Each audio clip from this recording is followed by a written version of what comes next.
Hey everybody, it's Eric Pappenfuss. It's Friday, so it must be a buy day. And today we are at the Rochester Museum of Science.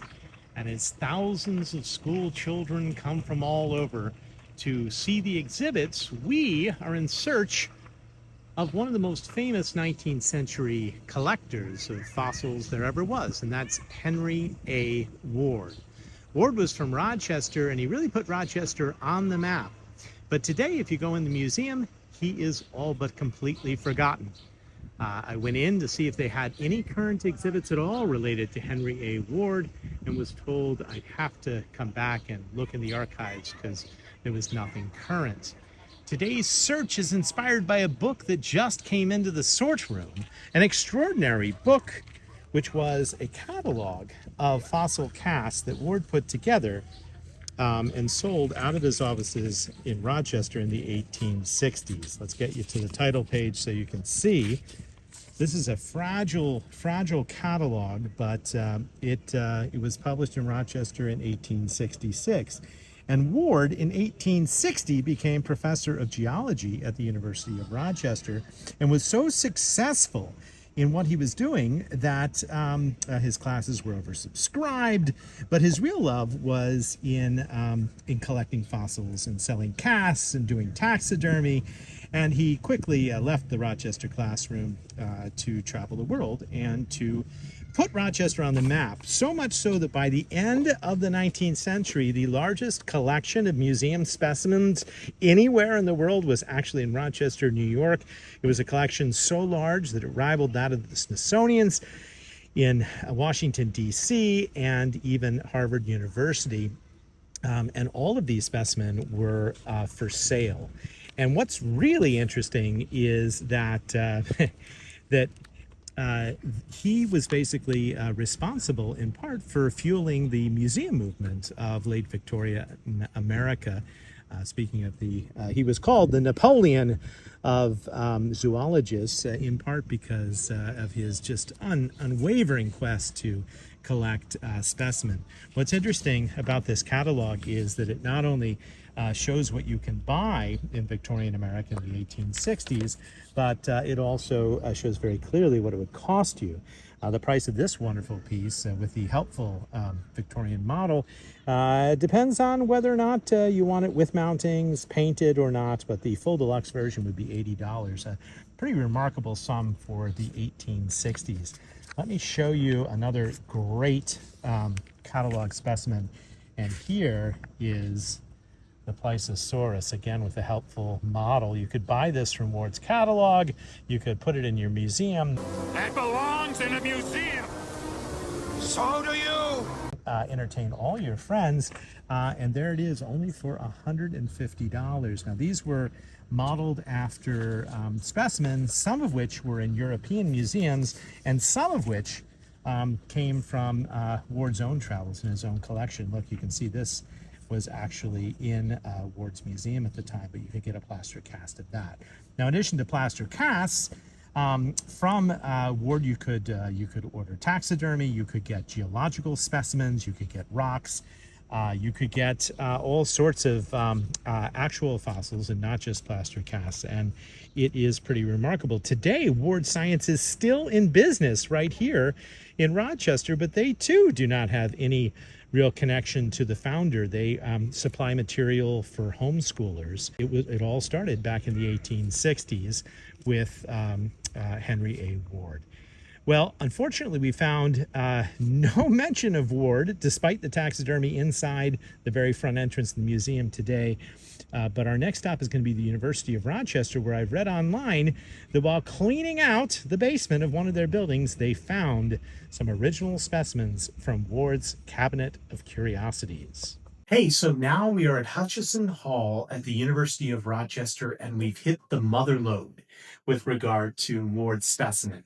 I'm so excited because I went to wardproject.org online, and it told me a little bit about what the University of Rochester was doing in its archives to help preserve Ward's legacy. But they've also put up these wonderful posters all through the science building to teach students a little bit about Ward. That's Ward at the center of his team here. And you can see with all the various specimens and taxidermy and skeletons and things that you could purchase from Ward's catalog.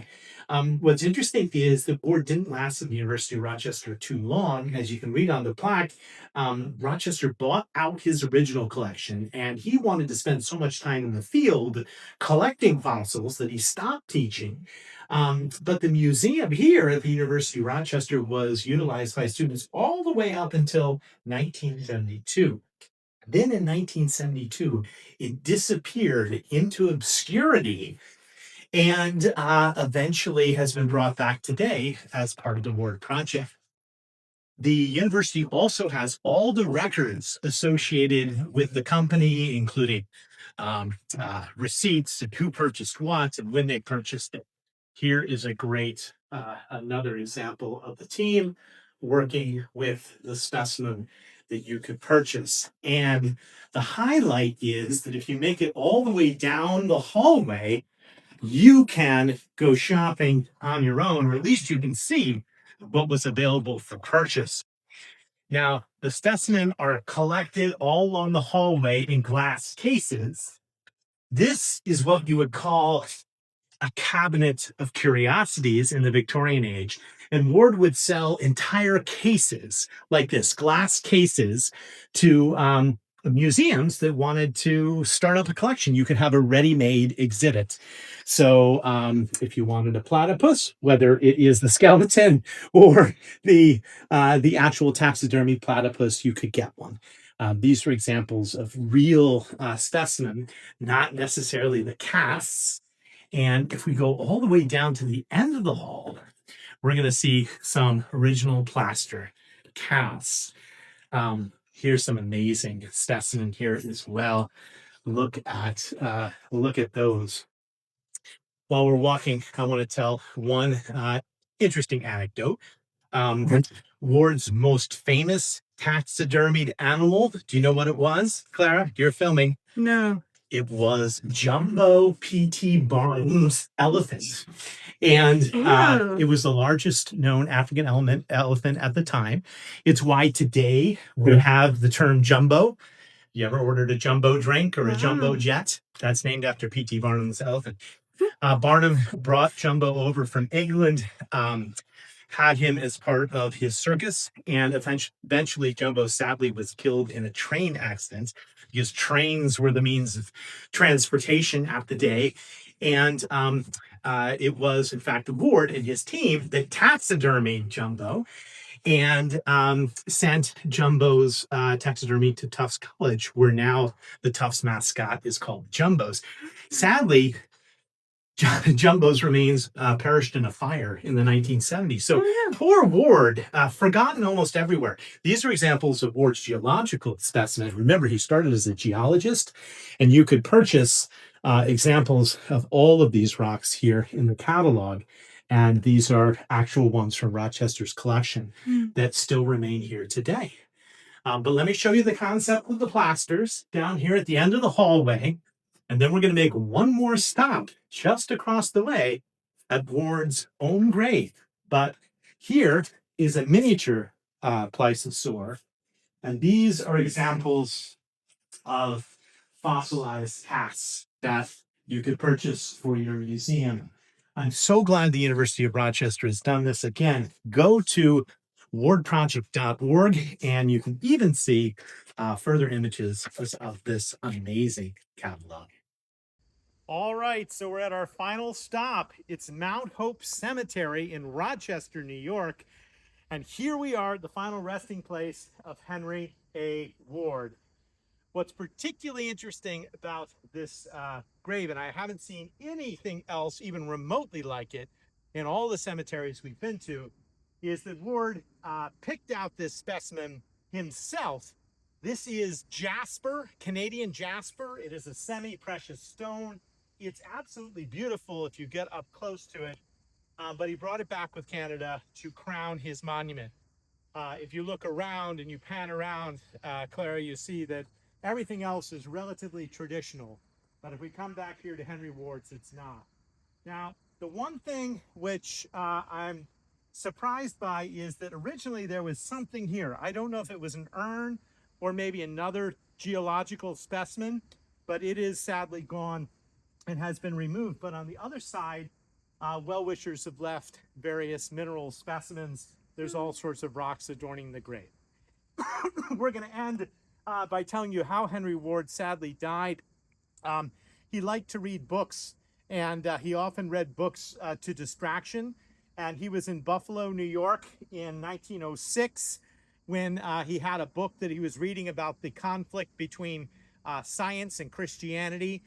By the way, part of the reason that Rochester wanted him out was because he had a taxidermied gorilla, which was obviously an allusion to Darwin and evolution, which was a little much for 19th century New York. But nonetheless, he was reading about the conflict between religion and science, had his head in a book, and was sadly hit and killed by an automobile. The first automobile fatality in pretty much all of New York State, and certainly in Buffalo in 1906.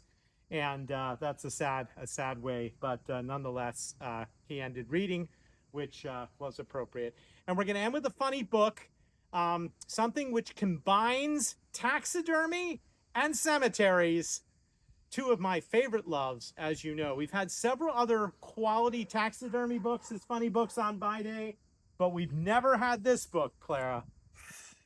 Best Friends Forever. It is a history of some of the most quality taxidermy ever of man's favorite pets. Wow. Best Friends Forever, our funny book of the week. Well, thanks for watching. I hope you'll watch next Friday and every Friday at noon for more adventures in the world of books.